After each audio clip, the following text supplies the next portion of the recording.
कहानी का शीर्षक जादुई जंगल और रिया की दोस्ती। एक समय की बात है, एक बहुत दूर बहुत सुंदर जगह थी जहां एक जादुई जंगल था। इस जंगल में सब कुछ खास था। पेड़ ऐसे थे जैसे हरे रंग के बादल जिन पर इंद्रधनुषी फूल खिलते थे।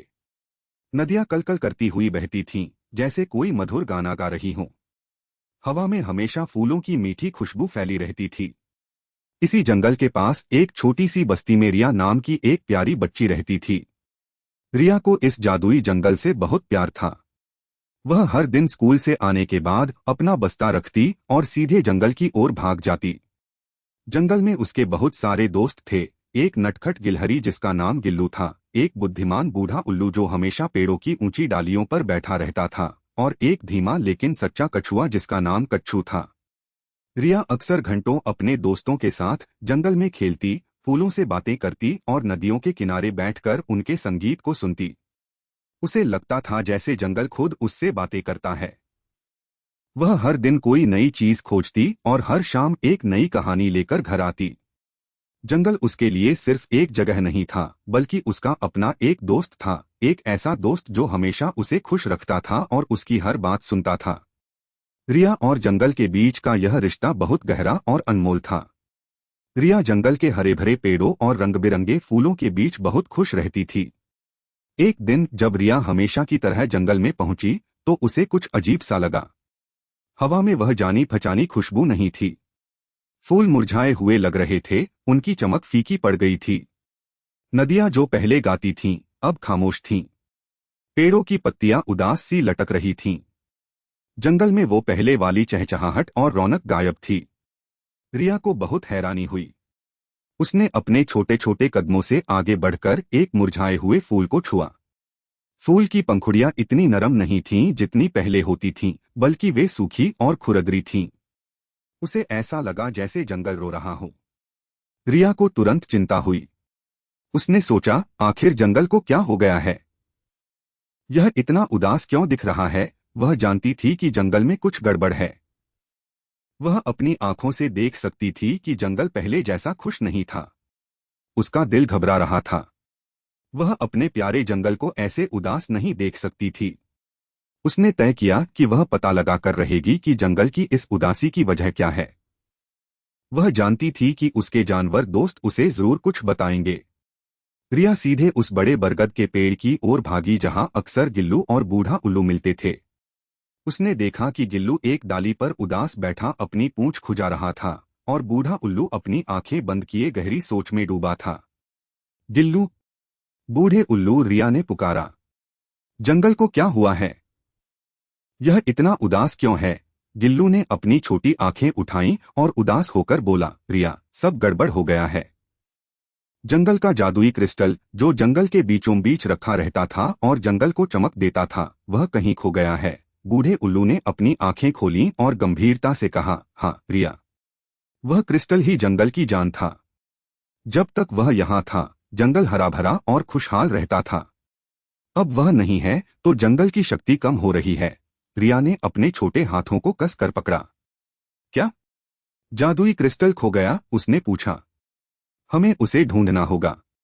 अगर हमें वह क्रिस्टल नहीं मिला तो हमारा जंगल हमेशा के लिए अपनी चमक खो देगा। बूढ़ा उल्लू ने अपनी आंखें सिकोड़ी और बोला, यह आसान नहीं होगा रिया। वह क्रिस्टल बहुत शक्तिशाली और कीमती है। उसे कोई बुरी ताकत ही यहां से ले जा सकती है। पर रिया हार मानने वाली नहीं थी। उसने अपने दोस्तों की तरफ देखा और बोली, हम सब मिलकर उसे ढूंढेंगे। लेकिन हम कहां से शुरू करें? गिल्लू ने पूछा। क्रिस्टल तो बहुत बड़ा था, पर अब उसका कोई निशान नहीं। बूढ़े उल्लू ने अपनी गर्दन घुमाई और ध्यान से पेड़ों को देखने लगा। जब क्रिस्टल गायब हुआ तो मैंने हवा में एक अजीब सी चमक देखी थी। शायद क्रिस्टल का कोई टुकड़ा या कोई निशान पीछे रह गया हो। रिया ने भी ध्यान से जमीन पर देखना शुरू किया। वह हर पत्ती, हर टहनी को ध्यान से देख रही थी। अचानक उसकी नजर एक छोटी सी चमकती पत्ती पर पड़ी।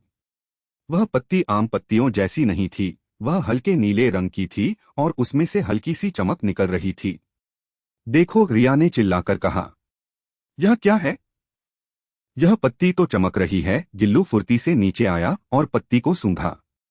यह तो क्रिस्टल की खुशबू जैसी है।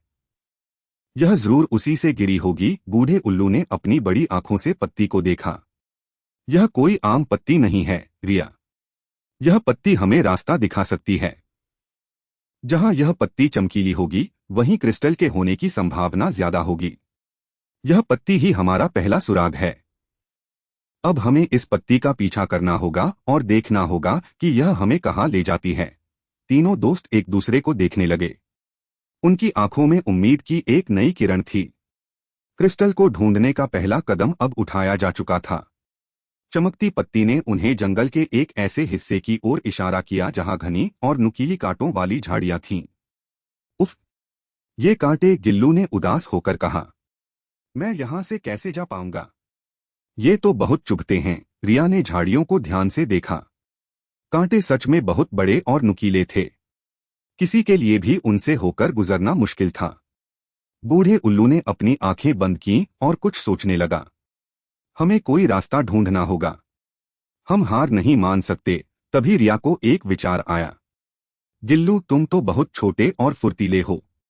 क्या तुम कांटों के बीच से छोटे छोटे रास्ते नहीं ढूंढ सकते? गिल्लू ने अपनी छोटी नाक खुजाई। हाँ, शायद मैं कर सकता हूँ, पर मुझे डर लगता है। रिया ने उसे हिम्मत देते हुए कहा। हम सब तुम्हारे साथ हैं। तुम आगे बढ़ो, हम तुम्हारा इंतजार करेंगे। गिल्लू ने गहरी सांस ली और धीरे धीरे कांटों के बीच घुसना शुरू किया। वह कभी दाईं ओर मुड़ता, कभी बाईं ओर, अपने छोटे पंजों से रास्ता बनाते हुए आगे बढ़ता गया। उसे थोड़ा डर लग रहा था, पर वह जानता था कि उसे अपने दोस्तों के लिए यह करना होगा। कुछ देर बाद गिल्लू झाड़ियों के पार निकल गया। उसने वापस मुड़कर देखा और खुशी से चिल्लाया, मैंने कर दिखाया। रिया और बूढ़े उल्लू ने खुशी से तालियां बजाईं। गिल्लू ने कांटों के बीच से एक छोटा सा रास्ता साफ कर दिया था, जिससे रिया और बूढ़ा उल्लू भी मुश्किल से निकल पाए। यह उनकी पहली चुनौती थी और उन्होंने उसे मिलकर पार कर लिया था। कांटों वाली झाड़ियों के बाद चमकती पत्ती उन्हें एक अंधेरी और डरावनी गुफा के मुहाने पर ले गई। गुफा के अंदर से ठंडी और नम हवा आ रही थी। ओह नहीं! एक गुफा! गिल्लू डरकर रिया के पीछे छिप गया। अंदर तो बहुत अंधेरा है। मुझे अंधेरे से डर लगता है। रिया ने भी देखा। गुफा इतनी अंधेरी थी कि कुछ भी दिखाई नहीं दे रहा था। बूढ़े उल्लू ने अपनी बड़ी आंखों से गुफा के अंदर देखा। शायद क्रिस्टल यहाँ अंदर है, उसने कहा, लेकिन इस अंधेरे में हमें कुछ भी नहीं दिखेगा। रिया सोचने लगी। हमें रोशनी की जरूरत है। तभी उसे अपनी जेब में रखी माचिस याद आई, जो उसकी मम्मी ने उसे इमरजेंसी के लिए दी थी।